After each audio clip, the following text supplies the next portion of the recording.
खाते हुए यीशु के वेलकम को निकल आए। क्यों निकल आए? क्योंकि उससे पहले चंद रोज पहले यीशु ने लाजर को जिंदा किया, और लाजर को जब जिंदा किया था तो सारे के सारे जो यहूदी थे, फकी फरीसी थे, वो सारे हैरान और दंग रह गए थे, क्योंकि वो इस बात को मानते थे कि जो कोई इंसान मर जाता है उसकी रूह 3 दिन तक इस जमीन के ऊपर ही घूमती रहती है, 3 दिन वो यहीं भटकती भटकती रहती है। हाँ, कोई कहते कि अगर ताकतवर आदमी, शक्तियों वाला बंदा आए तो उस रूह को वापस उस बदन के अंदर ला सकता है, लेकिन वो भी 3 दिन के अंदर अंदर। लेकिन लाजर को मरे हुए कितने दिन हो गए थे? 4 दिन। कितने दिन हो गए थे लाजर को? 4 दिन। उनका हिसाब जो चल रहा था बड़ी देर से, वो 3 दिन का चल रहा था कि 3 दिन तक ये हो सकता है, चौथे दिन वो रूह चले जाती है जहाँ उसने जाना होता है, 3 दिन वो यहाँ भटकती रहती है।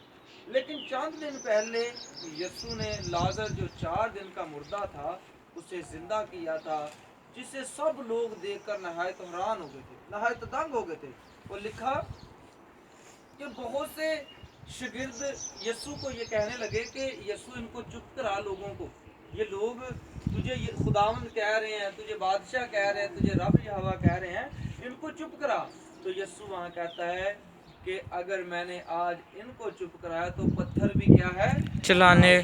मेरे अजीज बहनों और भाइयों, ये बड़ा मौजज़ा यीशु ने उस वक्त किया, यानी कि 4 दिन के लाजर को आवाज दी, लाजर मैं तुझे हुक्म देता हूँ कि कब्र से बाहर आ जा। अगर यीशु वहाँ कहता कि जितने मुर्दे कब्र के अंदर हैं वो सारे बाहर आ जाएं, तो यकीन जानिए जो यीशु मसीह के पहले से वहाँ मुर्दे पड़े हुए थे, हम इस बात पर ईमान लाते हैं कि जब यीशु ने हुक्म देना था तो उन्होंने भी सबों ने बाहर आ जाना था। Hallelujah, hallelujah. आपका यीशु और मेरा यीशु ये कुदरत है। आज हम इस बात को जब देखते हैं कि खजूरों की डालियां लेकर हम सभी भी इस्तकबाल करते हैं, हम खजूरों का इतवार मना रहे हैं। खजूर एक ऐसा दरख्त है कि जो मैं कहता हूँ सहरा के अंदर भी लगा हुआ है, रेत के अंदर भी लगा हुआ है, तो उसकी डालियां क्या है? सरसब्ज है। उसकी डालियां क्या है? किसी ने कभी देखा खजूर का दरख्त सूखा हुआ? मैं कहता हूँ कभी किसी ने नहीं देखा होगा कि खजूर का दरख्त सूखा हो, चाहे उसे पानी मिल रहा है चाहे नहीं मिल रहा, उसने सरसब्ज रहना है। खजूर जब हम उठाकर आज का दिन मनाते हैं तो खजूर हमें ये सिखाती है कि जब हम मसीह में ज़िंदगी बसर करते हैं, मसीह में अपने आप को दे देते हैं, मसीह ज़िंदगी के अंदर अपने जन्म को लेते हैं, तो वो हमारी ज़िंदगी खजूर की मानद होनी चाहिए। उसमें चाहे दुख आए, उसमें चाहे दुख आए, उसमें बीमारी आए, उसमें तंगी आए, उसमें खुशी आए, उसमें खुशहाली आए, उसमें गमी आए, लेकिन खजूर हमें यह सिखाती है कि हमने हर वक्त यीशु के साथ जुड़े रहना है, हमने यीशु के साथ सरसब्ज रहना है। और खजूर हमें इस बात का आज दर्श देती है। और हम देखते हैं कि यीशु मसीह गधे के बच्चे पर जो है सवार होकर आया, गधे के बच्चे पे उसने सवारी की।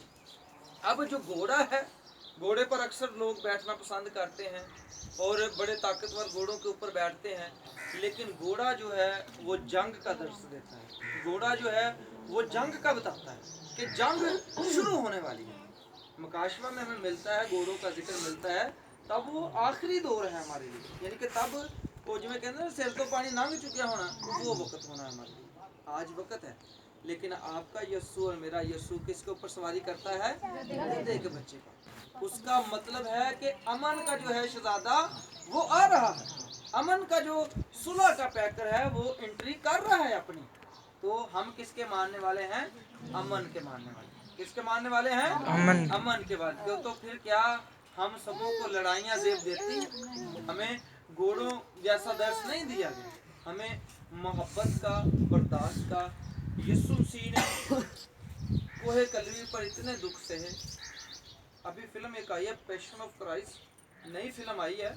मैं पादरी साहब से कहूँगा कि यहाँ कोई प्रोग्राम बनाए ईद से पहले पहले कि वो फिल्म दिखाई जाए। नई फिल्म उन्होंने बनाई है लूका रसूल के इंजील के ऊपर, पैशन ऑफ क्राइस्ट, और उसमें दिखाया गया है कि यीशु मसीह ने कितने दुख आपकी खातिर और मेरी खातिर जो है वो सहे हैं। कलाम सिखाता है कि कोई नेक के बदले भी अपनी जान क्या है नहीं देता। कोई बंदा नेक है ना, کہ ਸਾਨੂੰ ਕਿਹਾ ਜਾਣਾ ਯਾਰ ਉਹ ਪਾਦਰੀ ਸਾਹਿਬ ਬਹੁਤ ਨੇਕ ਖੁਦਾ ਬੜੇ ਮੌਜ ਕਰ ਰਿਹਾ ਉਹਨਾਂ ਦੀ ਚੀਜ਼ ਨਾਲ ਤੇ ਤੂੰ ਉਹਨਾਂ ਦੀ ਜਗ੍ਹਾ ਜਾਨ ਦੇ ਦੇ ਤੂੰ ਨੇ ਕਹਾ ਉਹ नेक होएगा तो अपने घर में कोई किसी के बदले जान नहीं दे सकता भला वो नेक है नेक के बदले को जान भी देते तो शायद उसकी भी बख्शिश हो जाए क्योंकि वो नेक के बदले जान दे रहा है लेकिन इस बात को गौर कीजिए कि यीशु मसीह हम गुनाहगारों की खातिर उसने अपनी जान को दे दिया हम गुनाहगारों की खातिर उसने मुंह पर थकवाया कांटों का ताज पहना उसे 2 दफा 39 कोड़े लगाए गए भारी सलीब का बोझ उसके ऊपर डाला गया